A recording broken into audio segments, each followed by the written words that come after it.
당황하셨죠. 제 목소리 들으면 왜 안 했는지 아시겠죠. 예. 일부 예배 때 해봤더니 뭐 설교는 하겠는데 찬송이 안 돼요. 그래서 아이고 찬송이 안 돼서 그랬습니다. 다른 데는 크게 아픈 데가 없는데 목소리만 이렇게 콱 잠겨서 그래서 듣기가 더 좋으시죠? 네. 저도 개인적으로 지금 목소리가 계속 가도 괜찮겠다 싶을 정도로 목소리가 더 좋아진 것 같아요. 여성분들이 군대 얘기하면 다 싫어하신다 그러는데 제가 군대 얘기를 조금 해드리려고 합니다. 제가 어렸을 때부터 교회를 쭉 다녔는데 그 예배 때 뭐 감격, 감동 뭐 이런 거를 어렸을 때 받은 적이 거의 없거든요. 초등부 뭐 이렇게 다닐 때는 선생님한테 혼나는 게 일이었어요.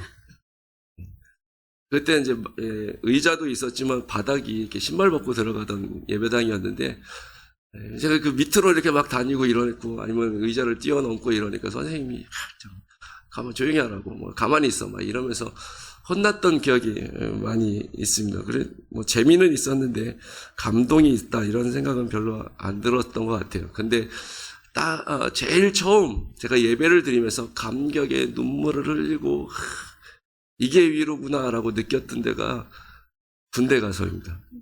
군대 가서 입대를 하고 나서 첫 번째 그 신병 훈련소에서 처음 예배를 갔을 때 그 찬송가 소리가 딱 들리는데 뭉클하면서 눈물이 나도 모르게 쫙 흘려지고 이게 예배의 은혜구나, 이게 예배의 감격이구나 이런 것을 느꼈던 기억이 납니다.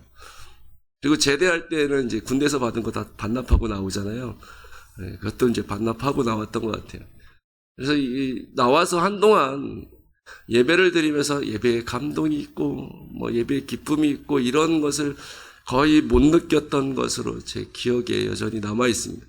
그래서 지금 제가 축도를 짧게 하는 이유가 그때 그 축도가 너무 길었던 그것이 남아 있어서 내가 어렸을 때부터 목사하겠다는 생각이 있었기 때문에 나중에 목사하면 딴 건 몰라도 축도는 길게 안 해야지.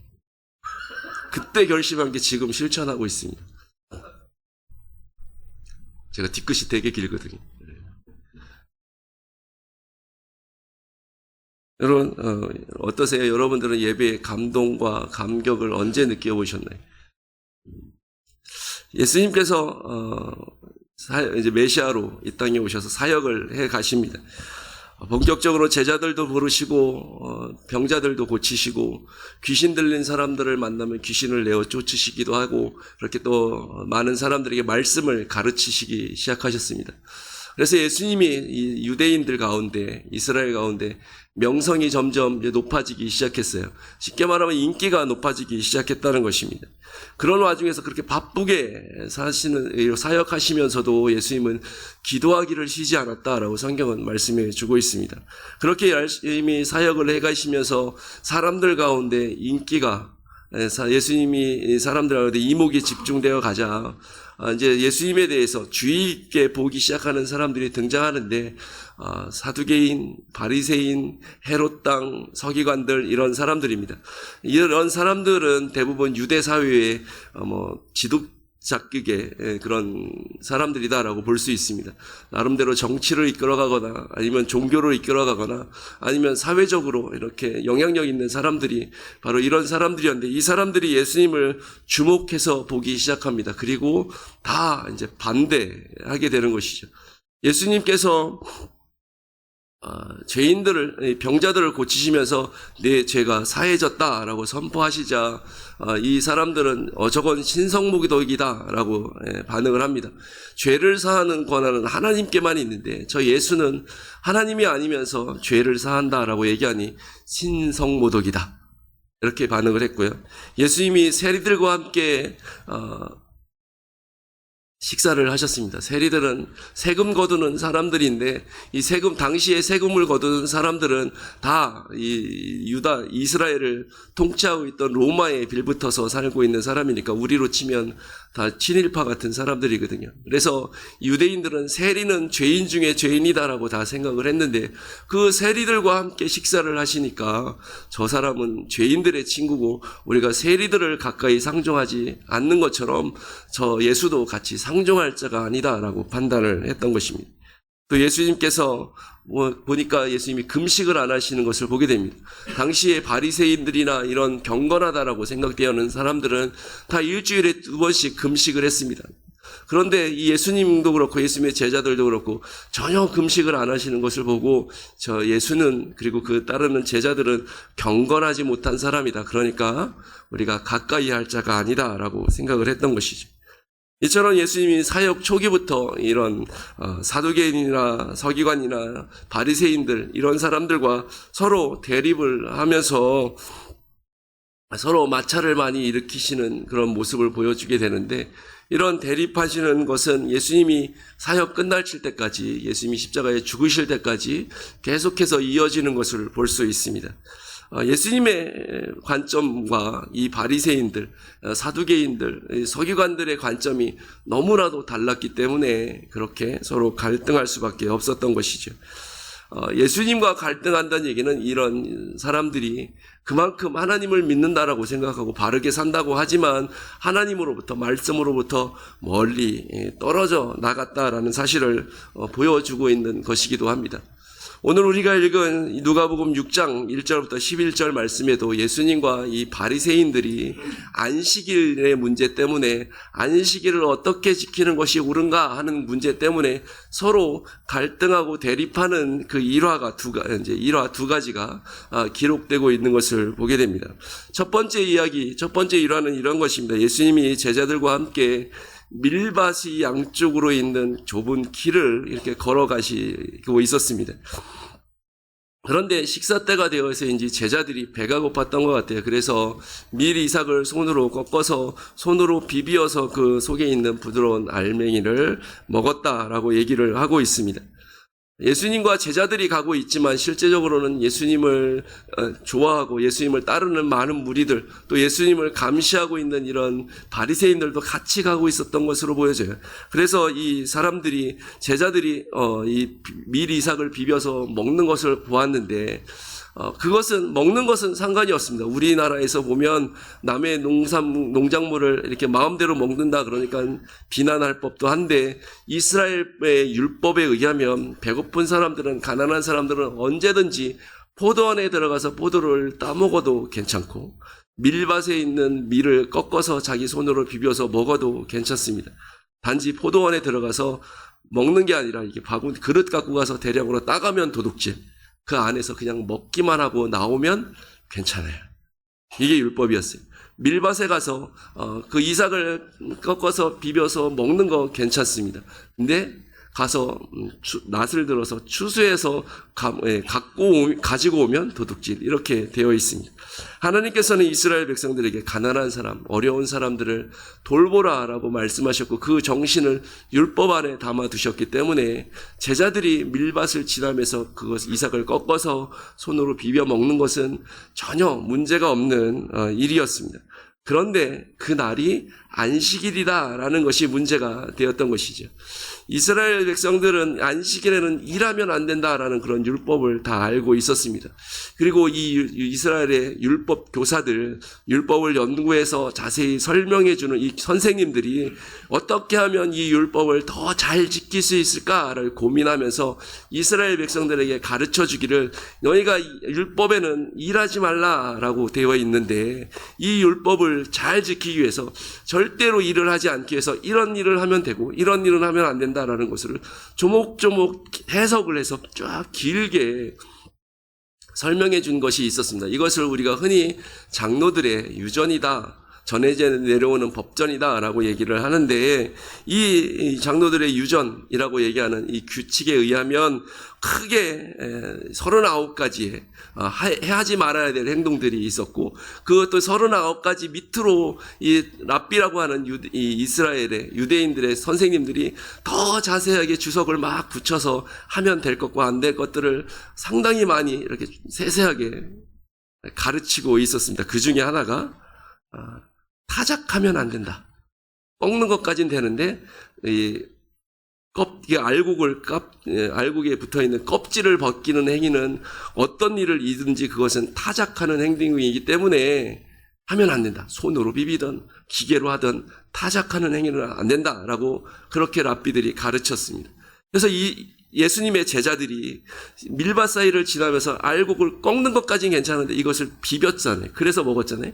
이 비벼서 껍질을 벗겨서 먹었기 때문에 그것은 타작하는 행위다라고 생각해서 이 바리새인들이 발끈하게 되는 것이죠. 그래서 제자들에게 얘기합니다. 너네는 왜 안식일에 하지 못할 일을 하느냐?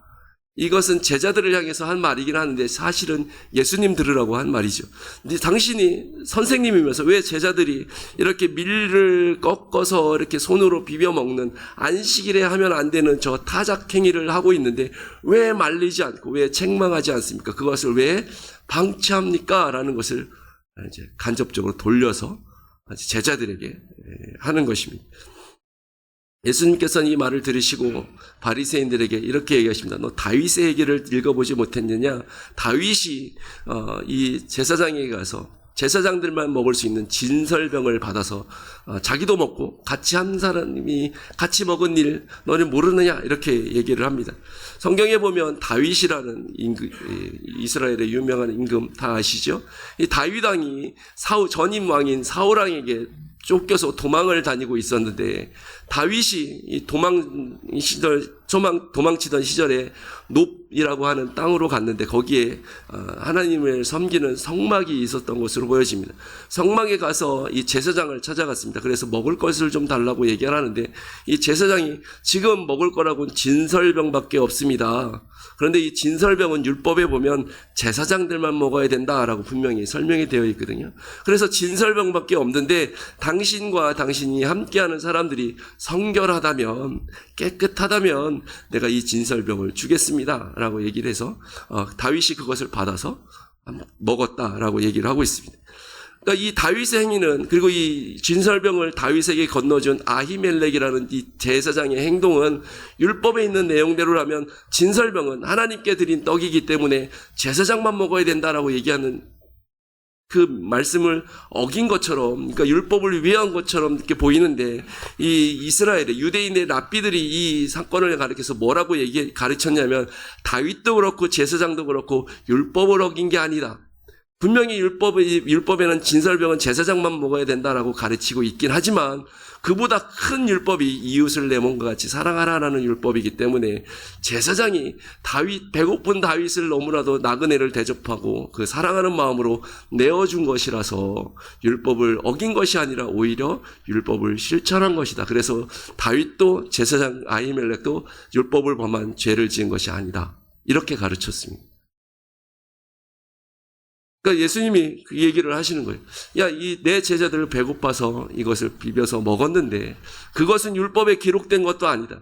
그거는 율법을 해석한 율법의 교사들이라고 하는 사람들이 전해준 내려온 유전인데 그 유전을 어겼다고 정말 안식일을 범한 것이냐? 그렇지 않다. 오히려 다윗이 다윗에게 아히멜렉이 행한 것처럼 배고픈 나그네를 위해서 하나님이 만들어주신 법이 있고 그 법을 따라서 행동한 것일 뿐이기 때문에 다윗은 죄를 범한 것이 아니다. 안식일을 범한 것이 아니다. 라고 그렇게 가르쳐 주신 것이죠. 그러면서 덧붙여 말씀하시기를 인자는 안식일의 주인이다 라고 말씀을 하십니다. 이 바리새인들은 인자가 누군지 몰랐을 수도 있습니다. 그런데 인자는 안식일의 주인이다. 이 말은 인자는 안식일의 제정자, 만드신 분이다. 이 안식일에 대해서 안식일을 만드신 분이기 때문에 안식일을 가장 잘 아시고 안식일을 어떻게 지켜야 되는지를 아는 사람이다. 그리고 그 속뜻은 그 인자가 나다. 이렇게 말씀하시는 건데 바리새인들은 이해를 못했겠죠. 근데 예수님이 이 안식일을 만드신 분, 하나님이시다라는 사실을 선포하신 것이고, 내가 안식일을 만들어서 이 안식일을 어떻게 지키는 것이 가장 바르게 지키는 것인지 아는 자인데, 내가 보기에 내 제자들은 죄가 없다. 그 율법대로 행한 것 뿐이다. 라고 이제 말씀을 해주신 것입니다. 또 다른 이 안식일에 대한 예화는 이제 5절부터 11절까지 기록되어 있습니다. 그 내용은 이런 것입니다. 예수님이 회당에서 말씀을 가르치고 계셨습니다. 근데 그 회당 안에 오른손 마른 사람이 있었다라고 얘기를 합니다.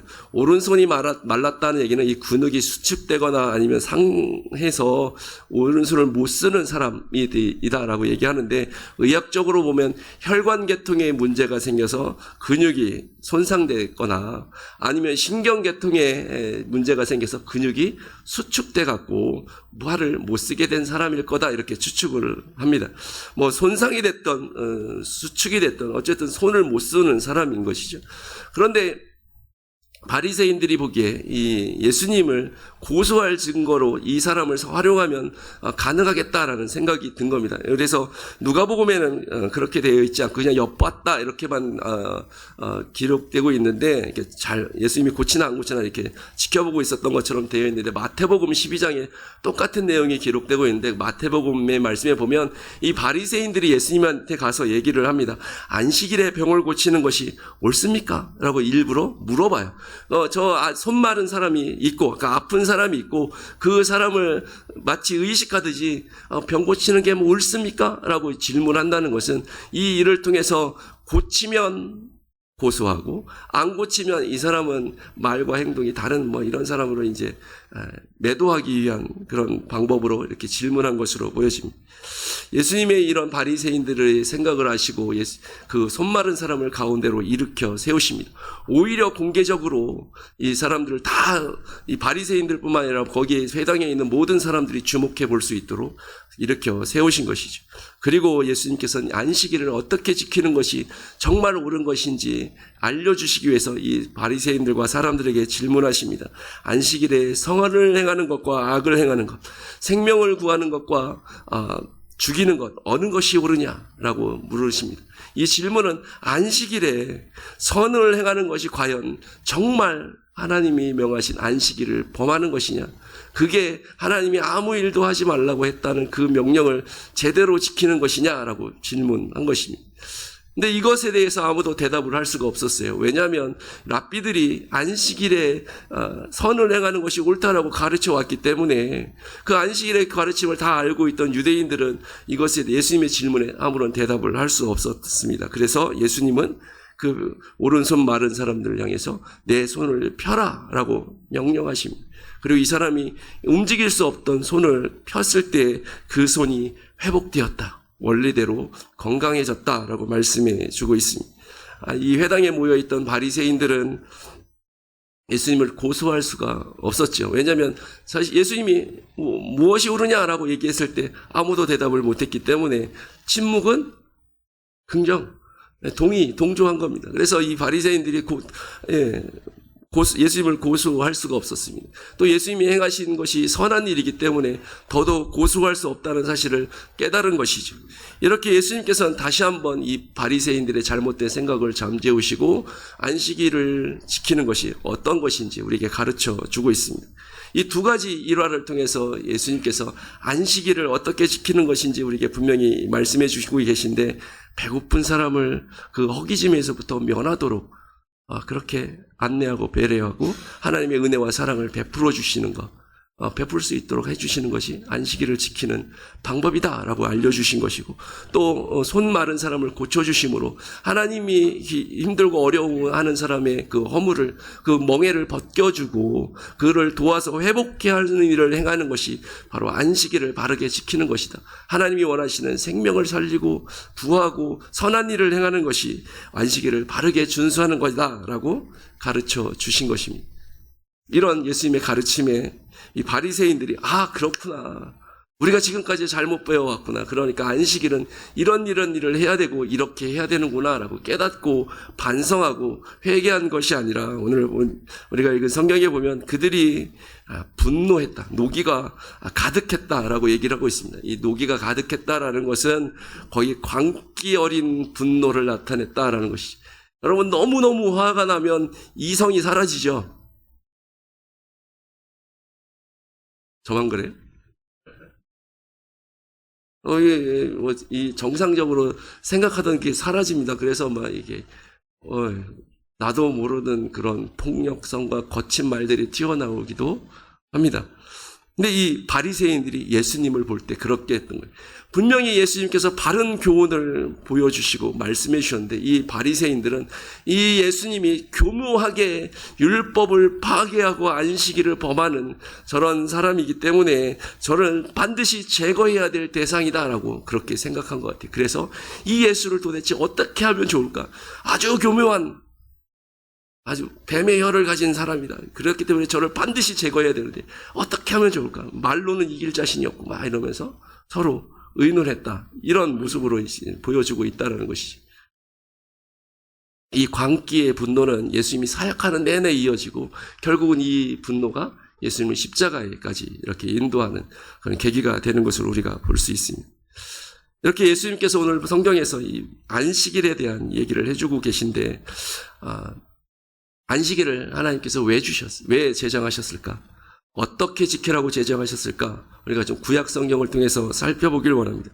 안식일에 대한 내용이 성경에 많은 곳에 있지만 대표적인 성경 구절이 출애굽기 20장에 있고 출애굽기 31장에 있고 신명기 5장에도 있고 이사야서 56장에 이렇게 기록되고 있습니다. 이 네 구절을 통해서 보면 하나님께서 이 안식일을 왜 만들어 주셨는지 알 수 있고 안식일을 통해서 어떤 유익이 있는지도 알 수 있습니다. 첫 번째 안식일을 하나님께서 이스라엘 백성들에게 지켜라. 하나님의 백성에게 안식일을 지켜라 라고 명령하신 이유는 하나님이 이 세상을 창조하셨기 때문이다 라고 말씀해 주고 있습니다. 하나님이 6일 동안 세상을 창조하시고 7일째 쉬셨죠. 안식하셨습니다. 그래서 너희는 이 안식일을 지키면서 이 세상을 창조하신 하나님을 기억하고 그를에게 제사하고 그를 예배하고 그 창조주가 우리의 주인이시고 나를 만드신 분이기 때문에 그 하나님께 영광과 찬양을 올려드려야 된다. 이게 안식일을 주신 첫 번째 이유다라고 말씀해 주고 있습니다. 그리고 안식일을 주신 두 번째 이유는 신명기 말씀해 보면 너희 하나님은 너희를 종되었던 애굽에서 인도해 내신 구원해 내신 그 하나님이다. 그러니까 안식일을 지키면서 너희를 구원해 내신 그 하나님을 기억하고 그 구원의 은혜에 감사하면서 하나님께 제사하고 예배하면서 그렇게 안식일을 지켜라라고 명령을 하고 있습니다. 그러니까 이 안식일은 우리의 구원이 되시는 그 하나님께 감사와 찬양과 영광을 올려드리는 날이에요. 그 날을 기억하면서 지켜나가는 것이죠.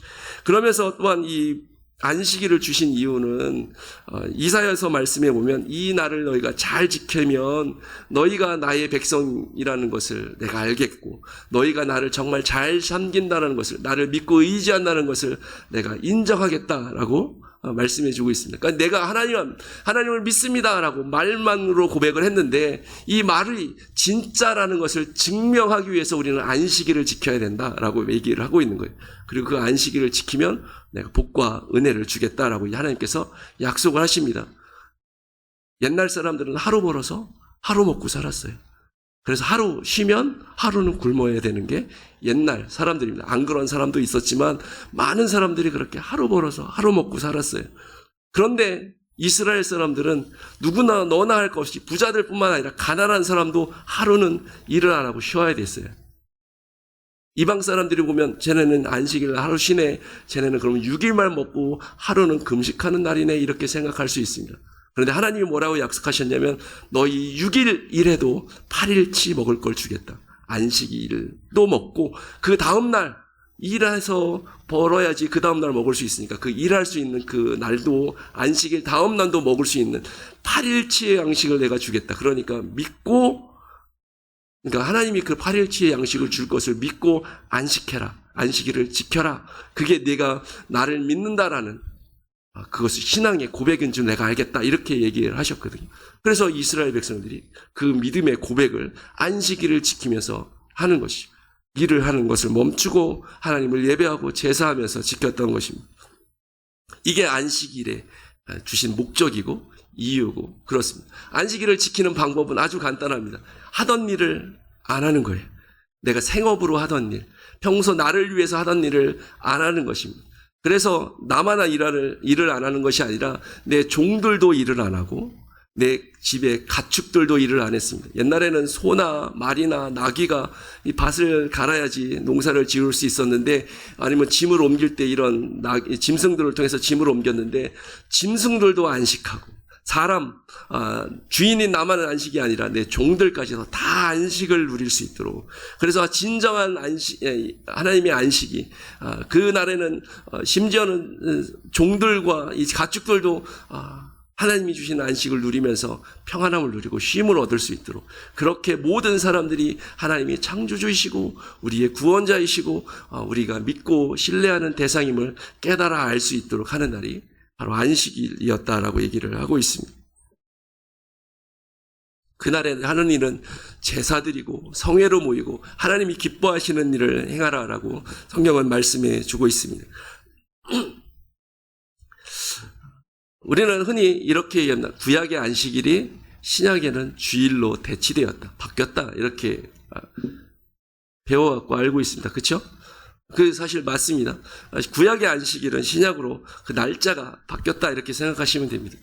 구약에는 안식일은 토요일이었는데 우리는 주일을 지키죠. 왜 주일을 지키냐면 우리에게 구원을 주시는 분은 이제는 예수님인데, 그 예수님이 부활하심으로 구원의 사역을 완성한 날이 주일입니다. 그래서 이제 하나님을 예배하는 날은 구원을 감사하는 날이기 때문에, 물론 창조주 하나님도 우리가 기억해야 되지만 우리에겐 더 의미 있는 것이 구원의 하나님, 나를 구원하신 하나님을 감장하고 높이는 것이기 때문에 그 부활의 아침 주일을 예배하면서 우리가 주일을 지키게 되는 것이죠.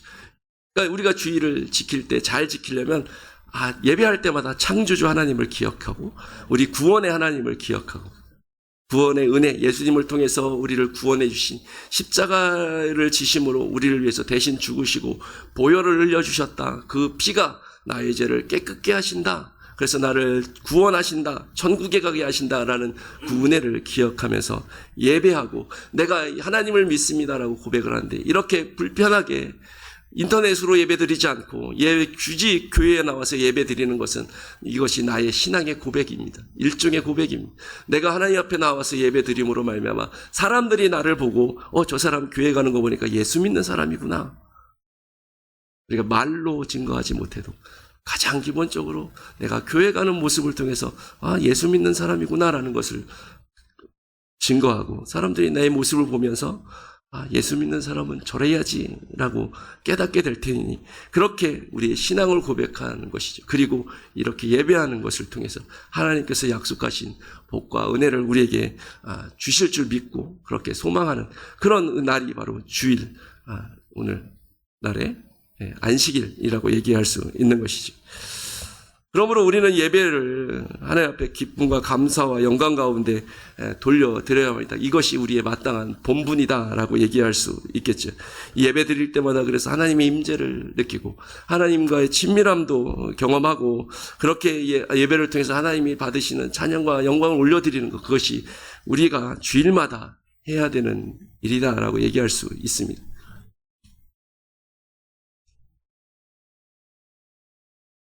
자, 그런데 바리새인들이 이 안식일을 지킬 때 아무 일도 하지 말고 이 가장 기본적인 지키는 방법, 안식일이 어떤 의미가 있는가 보다는 지키는 방법에 집중을 하기 시작했습니다.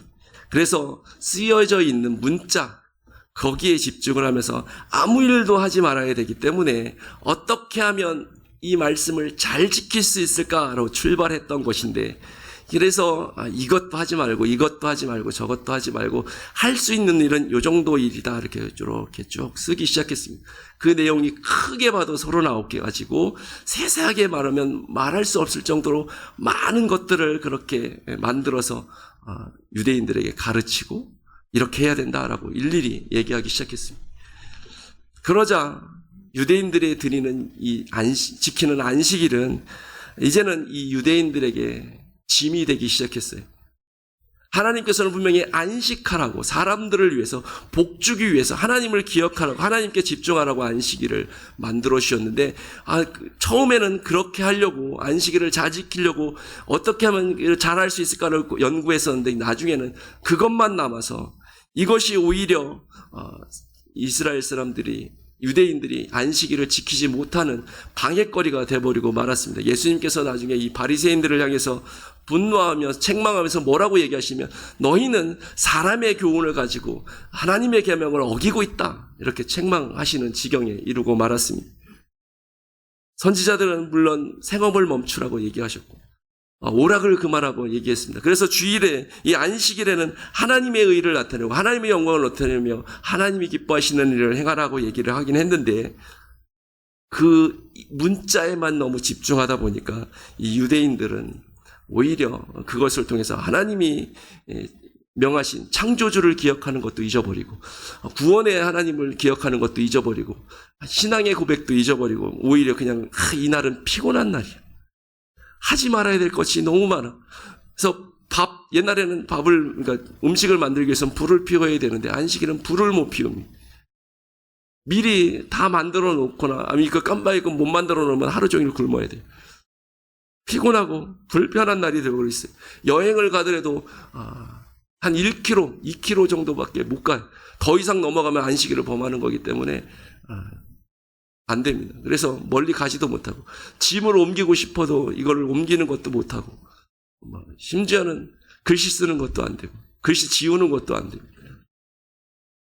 아주 세세하게 하지 말아야 될 것들을 쫙 얘기해 놓고 나니까 이 안식일을 지키는 것이 바뀌어버렸습니다. 하나님께서는 사람을 위해서 안식일을 만드셨다라고 얘기하는데, 이 유대인들의 만든 법은 안식일을 위해서 사람이 존재하는 법으로 바뀌어버리기 때문에 그렇습니다. 주객이 완전히 전도돼 버리고 말았습니다. 여러분, 우리는 교회에서 주일 지켜라 라고 얘기를 합니다. 성수주일 해야 된다. 우리 예배가 형식에 집중하게 되면 이 주일을 지킨다는 것이 지루하고 피곤하고 감동은 없는데 힘든 예배가 돼버리고 맙니다. 설교 초두에 말씀드렸던 것처럼 제가 어렸을 때부터 교회 다녔거든요. 우리 어머니가 제 허락도 없이 저를 교회 데리고 가셨으니까. 태어나기 전부터 데리고 가셨어요. 어렸을 때 그냥 그렇게 교회를 계속 다녔는데 예배 드리면서 기쁨을 느껴본 적이 없어요.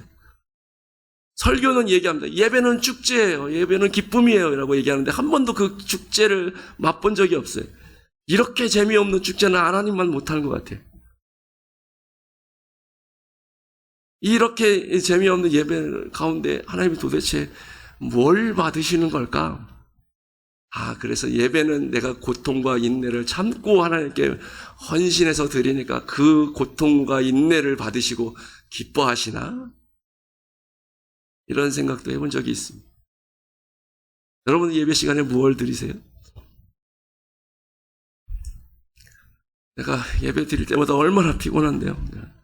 내가 그 졸음 참느냐고 내가 죽을 지경인데, 하나님 그 죽을 지경의 정성을 하나님 받아주셔야죠.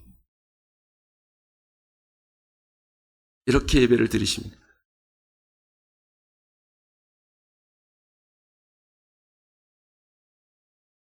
여러분, 만약에 내가 피곤해 죽겠는데 그 피곤을 참는 정성으로 하나님께 예배 드린다면 하나님이 아주 외면하시진 않겠지만 그닥 기뻐하시지 않는 예배일 수 있습니다. 여러분, 예배를 드리는데 감동도 없고 도움도 안 되고 지루하게 한 시간을 지내가다가 가끔 내 귀를 즐겁게 하는 그 소리 듣는 것으로 내가 충분히 한 시간 드린 그 대가를 지불받았다라고 생각한다면, 이거는 바리새인들이 이삭을 비벼서 먹는 사람을 비난하는 그런 모습과 별 차이가 없을 수 있습니다. 손 마른 사람을 고치면 안 됩니다라고 얘기하는 그런 모습과 별 차이가 없을 수도 있고요. 아니면 좀 더 좋게 말하면 배고픈데 이거를 비벼 먹으면 안식일을 어긴다고 생각하니까 못 먹고 그냥 지나가는 유대인들과 똑같아지고, 내가 불편한데 뭔가 불편한 것이 있는데 이것을 고치면 안식일을 범하는 거니까 내가 참아야 돼, 불편해도 견뎌야 돼라고 생각하는 그런 사람과 똑같이 될 수 있다는 것이죠. 그러면 우리는 안식일을, 그러니까 이 주일을 바르게 지킨다라고 얘기할 수가 없을 수도 있습니다. 여러분, 주일을 지킨다는 것은 예배를 하나님께 드린다는 것이 가장 기본이긴 합니다. 그래서 이 예배 가운데 하나님 앞에 영광과 찬송을 올려드리고 이 예배를 통해서 하나님이 기뻐 받으시는 그런 모습으로 나아가야 된다. 이게 가장 기본이긴 한데 이 기본적인 요소 가운데 우리의 회복과 기쁨과 감동과 이런 것이 없으면 우리는 이 예배가 헛된 예배가 될 수 있다. 우리가 주의를 지키는 것이 잘못된 것이다라는 것을 우리가 기억할 필요가 있다는 것이죠. 일단 첫 번째로 우리가 바른 예배를 드리기 위해서는 지난 6일 동안 잘 살아야 됩니다. 여러분, 구약의 안식일에 대한 규례가 출애굽기 20장에 기록되고 있습니다. 8절부터 10절까지인가 이렇게 기록되고 있는데, 안식일을 지키는 방법은 간단합니다. 아무 일도 하지 마라. 조금 전에 말씀드렸듯이 너도 그렇고 종도 그렇고 가축도 그렇고 아무 일도 하지 말아라. 이게 가장 기본적인 안식일을 지키는 방법인데, 그렇게 이 안식일을 지키는 방법에 대해서 설명하면서 9절에 출애굽기 20장 9절에 뭐라고 말씀하고 계시냐면, 엿새 동안은 힘써 내 일을 할 것이나, 이게 전제되어 있어요. 6일 동안 하나님께서 너를 위해서 주신다이다. 그래서 내가 생업에 임할 때에, 이 세상 살아갈 때에 힘써 살아야 된다. 하나님 앞에 성실함으로, 하나님과 동행함으로, 하나님이 주신 말씀 가운데서 힘써 살아야 된다. 그래야지 안식일에 드리는 예배가, 내가 받는 예배, 너에게 주는 안식이 정말 참 안식이 될 수 있다라고 말씀해 주고 있습니다. 그래서 일단 주일의 예배를 바르게 드리기 위해서는 6일 동안 힘써 우리에게 맡겨주신 그 일들, 우리가 직장이든지 가정의 일이든지 혹은 그 외에 다른 어떤 일이든지 힘써서 열심으로 바르게 살아가는 모습이 필요한 것이죠. 그 가운데서 하나님을 고백하고 하나님을 동행하면서 어떻게 하면 하나님의 영광을 돌릴까 이런 것을 고민하면서 바르게 믿음으로 잘 6일 동안 살아야지 안식일을, 주일을 바르게 지킬 수가 있습니다. 이게 첫 번째 조건이에요. 그리고 두 번째는 이 말씀, 우리가 오늘 예수님께서 보여주신 이 예화를 통해서, 일화를 통해서 우리가 알 수 있는데, 가난하고 배고픈 사람들, 힘들고 어려운 사람을 돌보는 그 사랑, 이 구약의 다윗의 배고픔 사정을 이 제사장이 알고 진설병을 내어줬지만 그것이 율법을 어긴 것이 아니다라고 가르쳤던 이 바른 가르침, 이 사랑의 가르침, 이것이 우리 예배드리는 우리 삶 속에서 주일에 특별히 이루어져야 될 줄 믿습니다. 그래서 우리 교회의 주일의 모임은 성도의 교제가 이루어져야만 한다는 것이죠. 성도의 교제라는 것이 모여서 드라마 얘기하는 게 성도의 교제가 아니에요. 성도들이 재밌는 얘기하고 있으니까 성도의 교제라고 얘기할 수도 있는데, 진정한 의미의 성도의 교제는 그런 게 아니에요. 삶을 얘기하고 믿음에 대해서, 말씀에 대해서 내가 받은 은혜를 나누면서 당신의 부족함이 무엇인지 내가 알고 그를 위해서 기도할 기도 제목을 찾고 그의 연약함이 무엇인지 알고 돕고 회복시켜주고 바로 세워지기 위해서 내가 애쓰고 하는 것이, 이렇게 은혜가 서로 왕래되고 하나님의 사랑으로 서로 주고받으면서 함께 세워져 가는 것이 성도의 교제라고 얘기하는 것입니다.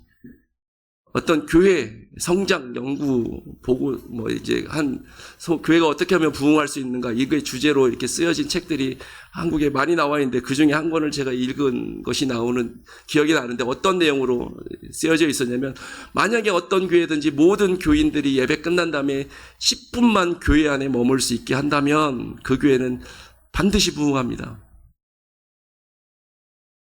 예배 끝나고 우리는 5분 안에 집으로 돌아가는 분들이 절반 이상이에요.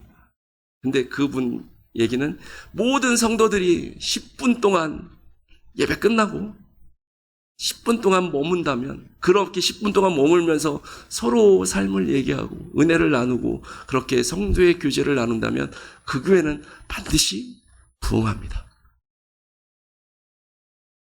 여러분들에게 예배 끝나고 10분 동안 다 강제로 머물러 있으라고 얘기는 하지 못하지만, 이장로님 좋아하실 만한 얘기 하나 해드릴게요. 우리 교회 앞에 자판기가 있어요. 그 자판기에서 커피를 뽑아서 마시면서 대화하면 10분 정도는 충분히 갈 수 있을 것 같아요. 좀 더우니까 밖에서 얘기하면 덥잖아요. 그러니까 안으로 들어와서 10분 동안만 얘기하고 귀가하신다면, 그러면 우리 교회 가운데 모든 성도들이, 소외된 사람들이 현격하게 줄어들고, 그렇게 서로 대화하면서 서로 교제하면서 기도의 제목, 당신의 아픔이 무엇이군요, 당신의 연약함이 무엇이군요 라고 깨닫게 되면, 가서 쟤는 저런 문제가 있었대라고, 이게 아니라 품고 기도하고, 그렇게 함께 서로를 위해서 기도하고 서로를 위해서 세워주는 모습이 우리 교회 안에 이루어진다면 우리 교회는 반드시 부흥하는 교회가 될 줄 믿습니다. 주의를 지킨다는 것은 성도의 교제를 회복하는 것입니다. 하나님이 우리에게 명하신 그 사랑을 베풀고, 배고픈 사람이 있고 불편한 사람 있고 연약한 사람이 있는데 그를 향해서 선을 행하고 그래서 생명을 구원하는 그 일을 행하는 것, 그게 바로 주의를 지키는 거다라고 얘기해주고 있는 것이죠. 또한 주의를 지킨다라는 것의 개념 속에는 회복이 포함되어 있습니다. 오늘 예수님께서 이 손 마른 자에게 손을 내밀라라고 말씀하셨을 때 이 사람이 순종하고 내밀었더니 회복되었다라고 말씀해 주고 있습니다. 우리 모든 사람들이, 예배하러 나오는 모든 사람들이 회복되고 싶은 것들이 다 있어요. 어떤 사람은 영혼이 회복되길 원하는 사람, 마음이 회복되길 원하는 사람, 가정이 회복되길 원하는 사람, 건강이 회복되길 원하는 사람, 그 외에 여러 가지로 회복되고 싶은 일들이 있을 수 있습니다. 다른 사람은 이거는 교회에서 얘기하면 안 돼. 바리새인들이 이거는 오늘 고치면 안 돼 라고 얘기하는 것처럼 이거는 여기서 얘기하면 안 돼, 다른 데 가서 해결해야지, 다른 날 해결해야지 얘기할지 모르지만, 우리 예수 믿는 사람들은, 하나님을 믿는 사람, 그래서 주의를 지킨 사람들, 이 교회 안에 모였을 때 그 문제가 회복되고 치유됨이 있어야 될 줄 믿습니다. 그래서 예배를 통해서 우리의 메마른 영혼이 회복되는 것이죠. 이 예배를 통해서 우리 공동체가 회복되고, 이 예배를 통해서 우리의 심령도, 우리의 마음도, 우리의 정신도, 우리의 육체도 회복될 수 있다면 그것이 진정 하나님이 원하시고 하나님이 계획하시고 그렇게 뜻하신 교회가 주의를 지켜나가는 모습이다라고 얘기할 수 있을 줄 믿습니다.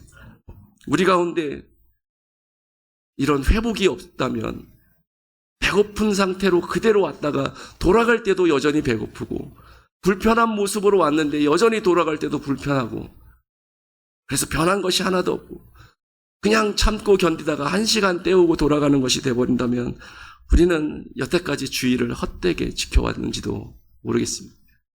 바라기는 우리 장자에게 오늘부터 모든 예배들이 회복이 있는 예배가 되기를 원합니다. 배고픈 사람은 그 허기가 메워져야 되고, 손이 불편한 사람은 그 손이 회복되어야 되고, 심령이 갈급한 사람은 그 갈급함이 시원함으로 채워져야 되고, 영혼이 메말랐으면 그 메마름이 담비로 적셔져야 하는 그 역사가 있어져야만 합니다. 그것이 온전한 예배고 하나님이 원하시는 주일의 지킴입니다. 바라기는 우리가 그렇게 회복된 부족함이, 갈급함이 해결됨으로 말미암아 하나님 앞에 우리가 기쁨 가운데 예배드리고 하나님의 임재 가운데 찬양하고, 그래서 예배드림이 참고 견디는 예배가 아니라 정말 기쁨 가운데 하나님의 능력을 알고 하나님의 위대하심을 알고 정말 마음 깊이 예배하고 찬양하고 기도하는 그런 예배가 될 수 있기를 원하고, 나아가서는 그 영광을 받으신 하나님께서 베푸시는 은혜의 담비에 날마다 우리가 만족하고 해갈할 수 있는 주의 성도들이 될 수 있기를 소망합니다. 원래 찬송하고 기도하려고 했는데 제 목소리 상태 때문에 기도를 먼저 하도록 하겠습니다. 우리 함께 우리 들은 말씀을 기억하면서 크게 말고 잔잔하게 조그만 소리로 하나님 앞에 기도하기 원합니다. 하나님,